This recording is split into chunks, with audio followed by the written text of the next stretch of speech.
Hey everybody, Eagle Run 23 here. Take a look here at Evans 308. Can't even get it all on screen here for you. We've got a 15-inch handguard. Look at that poke, 20-inch barrel. Kind of a long muzzle device, but it was one of the cheapest options, and I'll tell you, it does a really good job of taming the recoil. This 308 just purrs like a kitten. Now down here, we've got ourselves an Aero Precision lower and an upper receiver. These two are DPMS low. Learned my lesson on that. B5 grip and a nice trigger from Rise Armament. Standard Magpul. Then I'm letting him borrow my Leupold Hogplex. This is a little 1:4 low power variable optic, and it worked really well on there. So this gun is all done. We've got it all put together, showed him how to do it, ran him through the whole process, and we've got ourselves a really nice gun. And a lot of the parts here were either rated from my spare parts bin, and some things were sent in by you guys as subscribers. Went ahead and upgraded Strike Industries pins, a nice Strike Industries. This has got the big paddle down there for the bolt release, bolt catch. So good gun, I really like it, and it performs really well. However, it does have a bit of a problem. So far, I've built a handful of AR-10s, and every one of them, including this one, has a bit of a cycling issue that you just kind of got to work through. Now, the cool thing about these guns, it's the same for AR-15 as it is for 308.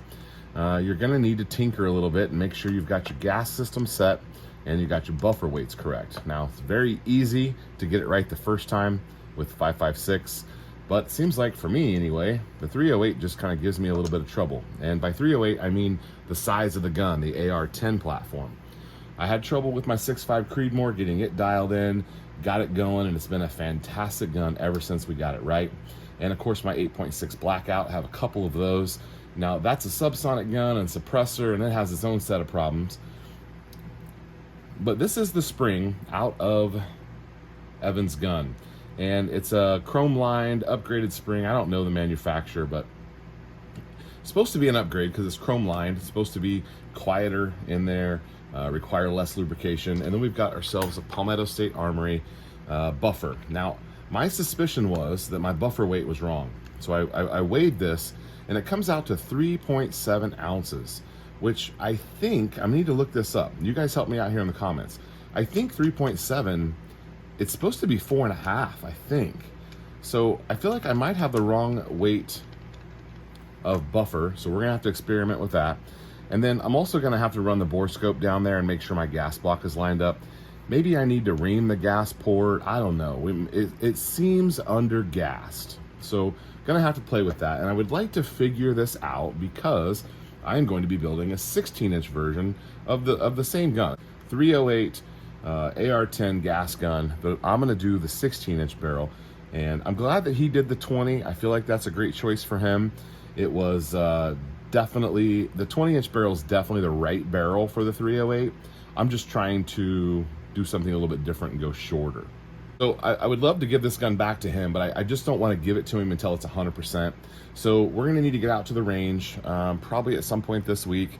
Maybe I can have my upper done too by then and play with that as well. I don't know, I'm still waiting on some parts to come in, but we're gonna go and we're gonna start with the buffer, and then we're gonna check out this gas port, make sure everything's all lined up. It just seems a little under-gassed.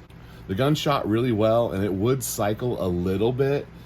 We could get a couple of rounds off, but being consistent as an auto loader, we want to get that dialed in and make sure. I mean, that's the whole thing about having a semi-auto is you want it to load that next round. So we're going to keep playing with that, but I wanted to catch you up. I know several of you have been following the 308 build, and the next 308 build that'll be my gun, that will be coming here very soon. I haven't decided exactly what lower we're going to do.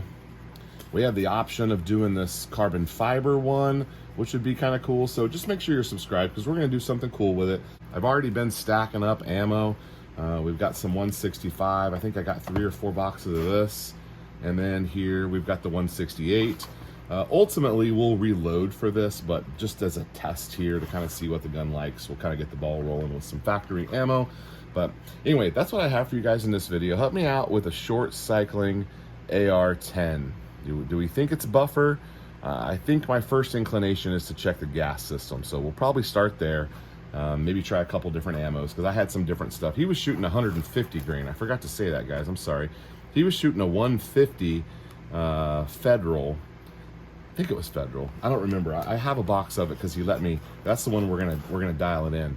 We're also just gonna go ahead and make sure his scope is sighted in and all that. So we're gonna get that gun sorted and make sure he's ready to go hunting this fall. And then I'm gonna get mine going as well. So, all right, guys, thanks for watching. We'll see you next time. Eagle Run 2-3.